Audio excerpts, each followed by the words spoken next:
দেখুন, এটা দিল্লিতে অভিযোগের আগে একবার, তার আগে যেদিন ভোটের ফল প্রকাশ হয় দিল্লির, তার আগের দিন রাহুল গান্ধী, সঞ্জয় রাউত এবং আরো কয়েকজন মিলে একটা সাংবাদিক সম্মেলন করে মহারাষ্ট্রের ক্ষেত্রেও একই উদাহরণ দিয়েছিলেন।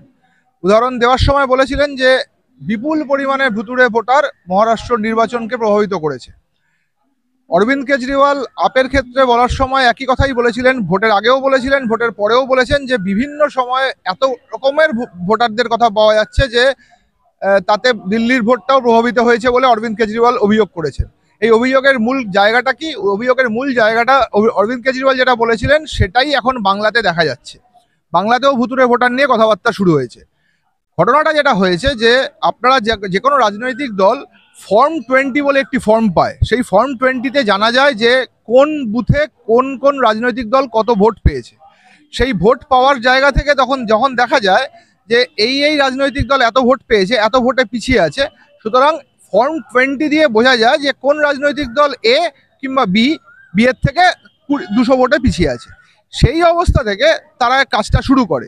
এই কাজটা কি?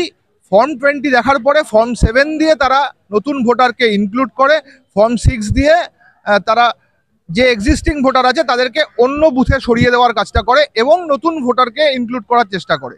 এবং এই ভোটার কেসটার কারণটা কিভাবে করে? সেটা হচ্ছে যে 2019 সালে ইলেকশন কমিশন বলেছিল যে 13টা আইডেন্টিটি ছাড়াও আধার দিয়ে ভোট করা যাবে। সেই আধারটাকে কাজে লাগিয়েই তারা নতুন ভোটারকে ইনক্লুড করে এবং সেই ভোটারটাকে ইনক্লুড করে অনলাইনে তাদের অ্যাপ্লিকেশন জমা পড়ে এবং দেখা যায় যে হঠাৎ করে প্রচুর ভোটার বেড়ে গেছে এবং তারাই ভোট দিতে আসছে। এই ভুতুড়ে ভোটারদের কথা দিল্লিতে বলা হয়েছে। এই ভুতুড়ে ভোটারদের কথা সঞ্জয় রাউত পরিষ্কার মহারাষ্ট্রের কথা বলেছেন। আর এই ভুতুড়ে ভোটারদেরকে ঠেকাতে গেলে পশ্চিমবঙ্গের ক্ষেত্রে একদম নিচুর তলার যদি সংগঠন না থাকে এবং এটার যদি ঠিকমতো স্ক্রুটিনি না করা যায়, তাহলে এই নিচু তলার থেকে যদি না দেখা যায়, পরীক্ষা করা যায় যে কারা কারা বাইরে থেকে আধার দিয়ে ভোটের নাম ইনক্লুড হয়েছে। অলরেডি আমি দেখছিলাম দক্ষিণ 24 পরগনার চম্পাহাটিতে 4,500 5,000 করে ভোট বেড়ে গেছে। এবার এই ভোটার বাড়ার কারণটা কি? তারা কোত্থেকে এসছেন, কিভাবে আসছেন, কি হচ্ছেন, এই জায়গাগুলো যদি তদন্ত না করা যায় এবং প্রশাসনকে যদি চাপ না দেওয়া যায়, যে ইলেকশন কমিশনকে যদি চাপ না দেওয়া যায় যে কি করে এই ভোটারগুলো ইনক্লুড হচ্ছে এবং কারা কারা বাদ চলে যাচ্ছেন, সেটা যদি করা যায় তবেই একমাত্র এই ভুতুড়ে ভোটারটাকে ঠেকানো যাবে। আর এই ভুতুড়ে ভোটার ঠেকাতে না পারলে পশ্চিমবঙ্গের অবস্থা, আমি বাধ্য হচ্ছি বলতে, দিল্লি এবং মহারাষ্ট্রের মতো হলেও হতে পারে।